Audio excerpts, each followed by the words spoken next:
والحاجة إليه أعظم من الحاجة إلى الطعام والشراب. My dear brothers and sisters, we would like to talk today about importance of seeking knowledge of the Deen.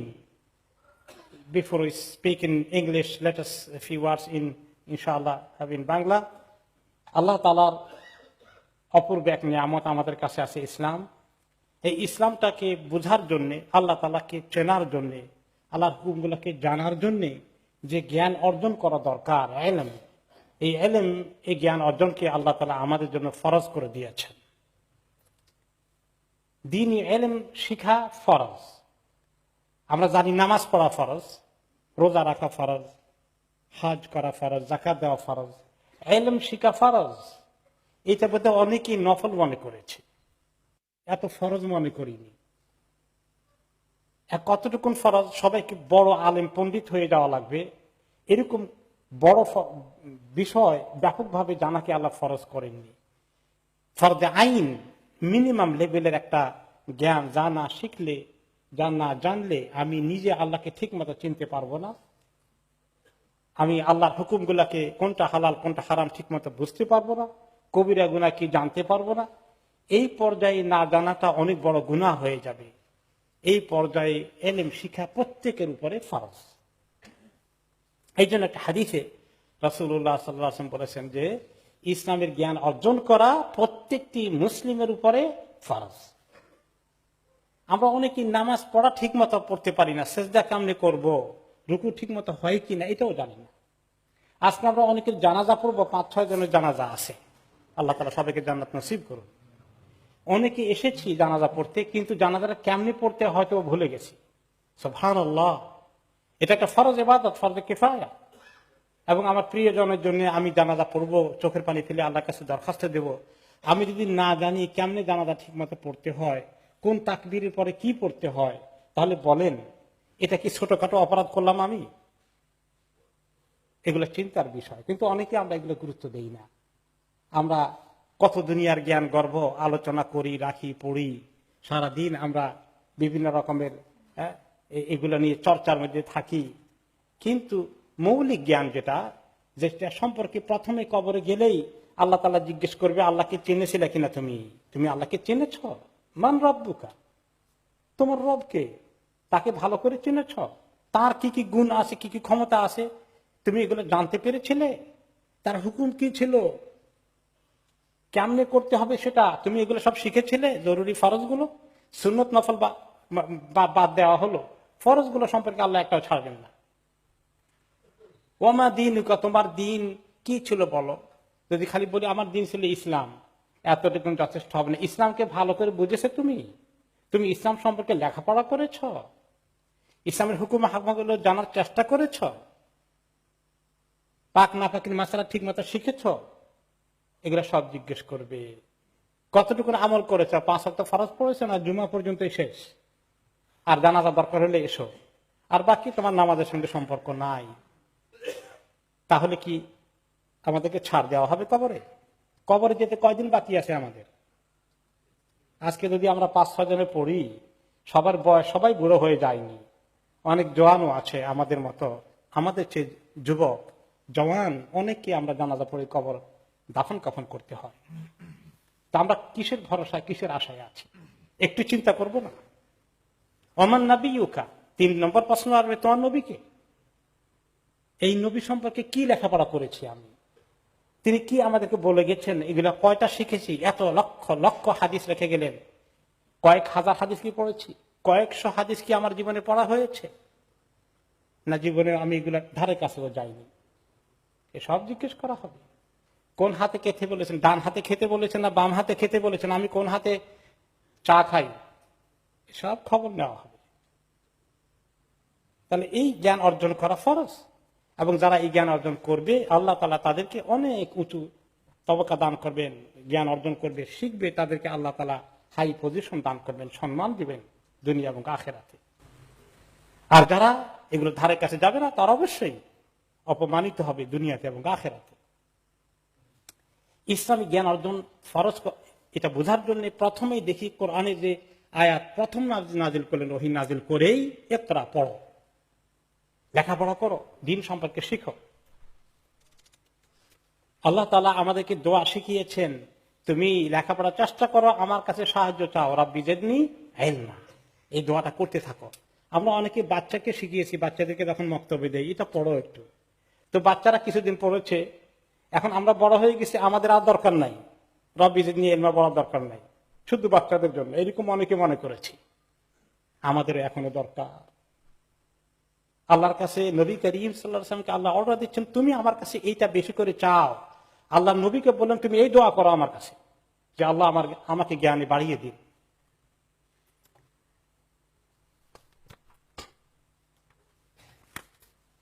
আল্লাহ তাআলা একটি হাদিসে বলেছেন, যাকে আল্লাহ খায়ের দিবেন, কল্যাণ দিবেন, তাকে আল্লাহ তাআলা দ্বীনের জ্ঞান দান করেন।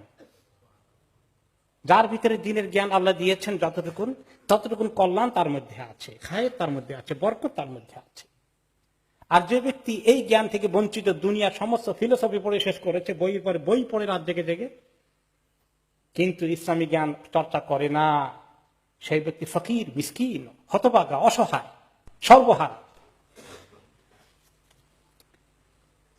এই জ্ঞান অর্জনের রাস্তায় যদি আসে, কোন জায়গায় জ্ঞান শিখতে যায়, ছোট বয়সও না, মাঝারি মধ্য বয়সেও, প্রাপ্তবয়স্ক অবস্থায়ও জ্ঞান শিখতে আসে, কোন একটা ক্লাসে যায়, কোন একটা মাহফিলে বসে, তাফসীর মাহফিলে আসে, সিরাত মাহফিলে আসে, ফিকহের মাহফিলে আসে, আকীদার মাহফিলে আসে, বসে, এই যে ঘর থেকে আসে।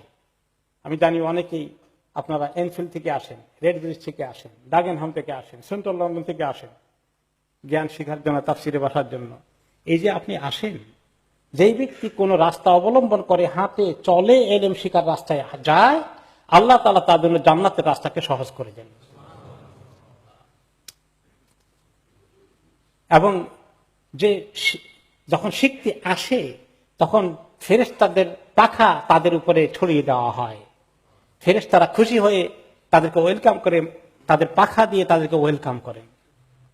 রাস্তার আশেপাশের প্রাণীগুলো, এমনকি পানির নিচে মাছগুলো, যে ব্যক্তি ইলম শিখার কোন মাহফিলে আসে, তার জন্য আল্লাহর কাছে আল্লাহ যেন তাকে মাফ করে দেয়, এই দোয়া করতে থাকেন। আর আমরা প্রতিদিন বিকালে কত প্রোগ্রাম আছে, পত্রিকা পাতা খুললে দেখবেন কি সমিতির কোন মিটিং, প্রতিদিন আসরের পর থেকে মাগরিব পর্যন্ত, রাতের 11টা পর্যন্ত, কি মিটিং, খালি পত্রিকায় একটু খবর আসে কিনা তার জন্য অস্থির হয়ে আছে। কিন্তু কোন কোন মিটিং আছে, ওখান থেকে মানুষ যখন উঠে আসে, আর সেখানে আল্লাহর কোনো নাম নেওয়া হয় না। এতক্ষণ বসা ছিল এমন একটি জায়গা থেকে, যে মৃত পচা গাধার লাশ বসা ছিল, সামনে রাখা ছিল, সেখান থেকে উঠে এসেছে। এত ক্ষতিগ্রস্ত তারা হয়ে যাবে। তবে কোনো মিটিং এ যাওয়া কি জায়েজ? নাই, জায়েজ আছে, কিন্তু ওই মিটিং এ সারা সময়গুলো দেবো প্রতিদিনের বিকালের টাইম। আর আল্লাহর দিনের আলোচনা যেখানে হয়, একটুও বসবো না কোনোদিন, সপ্তাহে 1 দিন 2 দিন। এত হতভাগা আমরা হব? এই যে আজকে জানাজা পড়ে যারা কবরে যাচ্ছেন, এই সমস্ত মিটিং এর আমলনামা কতগুলো তাদের নেকিতে যাবে, আর কতগুলা উল্টা দিকে যেতে পারে। আর দিনই তালিমে, দিনই মাহফিলে বসলে সবগুলোর আমলনামায় প্রতিটি মিনিটকে আল্লাহ তাআলা আমাদেরকে নেকি দান করবেন।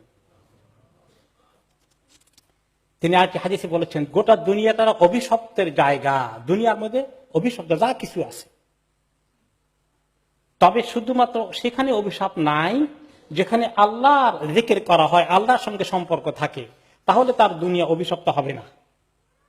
আর যার জীবনে আল্লাহ নাই, আল্লাহর সঙ্গে সম্পর্ক নাই, তার দুনিয়ার সমস্ত সম্পদ, সমস্ত পজিশন, সবকিছু তার জন্য কি? অভিশাপ। ঠিকই হাদিসে রাসূলুল্লাহ সাল্লাল্লাহু আলাইহি ওয়াসাল্লাম তাই তো বলে, আল্লাহ তাআলা তাই বলেছেন সূরা আসরের মধ্যে, সমস্ত মানুষ ক্ষতিগ্রস্ত যদি ঈমান নিয়ে চর্চা না করে, আমলে সলিহাত না করে, নেক আমলে ব্যস্ত না থাকে, দ্বীনের আমল না করে, একে অপরকে দ্বীনের জন্য, হকের জন্য, সবরের জন্য ডাকাডাকি না করে, তাহলে সবাই ক্ষতিগ্রস্ত। এটা আল্লাহ তাআলা নিজে বলেছেন। তাহলে দুনিয়া ক্ষতির জায়গা, ক্ষতি থেকে বাঁচতে হলে আল্লাহর দিকে আসতে হবে। ইলম শিখার এই কাজ মানুষ গুরুত্ব দেয় না, নফল মনে করে। আলী রাদিয়াল্লাহু আনহু বলেন, দেখো তুমি দুনিয়ার সম্পদ জোগানোর জন্য, বাড়ি জোগানোর জন্য, পজিশন জোগাড় করার জন্য, তোমার জবের মধ্যে হায়ার লেডারে উপরে উঠার জন্য তুমি অনেক চেষ্টা করো, এগুলো ক্ষণস্থায়ী, যে কোনো মুহূর্তে চলে যেতে পারে, তোমার দুনিয়া শেষ হয়ে যেতে পারে। কিন্তু সম্পদ জোগাড় করলে তো আল্লাহর এলেম জোগাড় করলে বড় সম্পদ হয়ে গেল। আলী রাদিয়াল্লাহু আনহু বললেন যে সম্পদ টাকা পয়সা থেকে জ্ঞান উত্তম। কারণ হলো কি, জ্ঞান তোমাকে পাহারা দিবে, দিনের জ্ঞান তোমাকে পাহারা দিবে, তুমি ঠিক মতো আমল করো কিনা। আর টাকা থাকলে টাকাকে তুমি পাহারা দেওয়া লাগবে, যে টাকাকে কোনখান দিয়ে আবার নিয়ে যায়। আর তারপরে এলম হচ্ছে, দিনের জ্ঞান হচ্ছে রুলার, শাসক, আর সম্পদ হচ্ছে শাসিত। অর্থাৎ এলম বলবে এই টাকা তোমার হালাল, ওই টাকা হারাম, তোমার এই টাকার মধ্যে এত টাকা জাকাত আসবে, এগুলো এলম বলে দিচ্ছে। তাহলে সম্পদের উপরে পজিশন হলো এলেমের। আর এলেম যত তুমি দান করবে, যত তুমি লোকদেরকে দেবে, তত এলেম তোমার বাড়বে। আর টাকা পয়সা কিছু খরচ করে ফেললে বাড়ে বা কমে, কমে যায়। কিন্তু এলেম খরচ করতে থাকেন, কদ্দূর কমবে, আরো বাড়বে। এই এলেম শেখার জন্য আল্লাহ তাআলা আমাদেরকে তৌফিক দান করুন। এলেম না শিখলে কি ক্ষতি হবে? কিছু মা বাবা আসেন, তাদের ছেলে মেয়েকে ঠিক করতে পারছেন না। এমনকি স্কুল কলেজে গিয়ে সায়েন্স ক্লাসে বসে এখন অনেক ছেলে মেয়ে নাস্তিক হয়ে যাচ্ছে, এইথিস্ট হয়ে যাচ্ছে, আল্লাহকে বিশ্বাসও করে না, নামাজ কালাম পড়তে সব ছেড়ে দিচ্ছে, এগুলা করে ভিত্তি নাই, খামাকা তোমরা ভুল ধারণায় আছো। প্রচুর মাঝে মধ্যে ইমামদের কাছে এরকম মা বাবা ছেলে মেয়েদের কাহিনী নিয়ে চোখের পানি ফেলতে আসেন। কি করি এখন? আমরা যদি দিন না বুঝি, দিন ধারণ না করি, আমাদের ছেলে মেয়ে দিনের মধ্যে অটোমেটিক্যালি থাকবে যে হাওয়া বাতাস, কলেজ ইউনিভার্সিটি নাস্তিকদের সঙ্গে চলাফেরা করে নাস্তিক হয়ে যাবে, আল্লাহ বিশ্বাস করবে না, আখিরাতে বিশ্বাস করবে না। তাহলে তাদেরকে ঠিক করার জন্য চোখের পানি পরে না ফেলে আগে কষ্ট করি, নিজেরা এলেম শিখলে, জ্ঞান শিখলে আল্লাহ আমাদেরকে যোগ্যতা দিবেন, কনফিডেন্স দিবেন, তাদেরকে গাইড করতে পারবো। আল্লাহ রাব্বুল আলামিন আমাদেরকে তৌফিক দান করুন। My dear brothers and sisters, as I said, today's topic is about knowledge of the deen, to search Islamic knowledge. Allah subhanahu wa ta'ala made it is obligatory upon us. You know very well this hadith of Rasulullah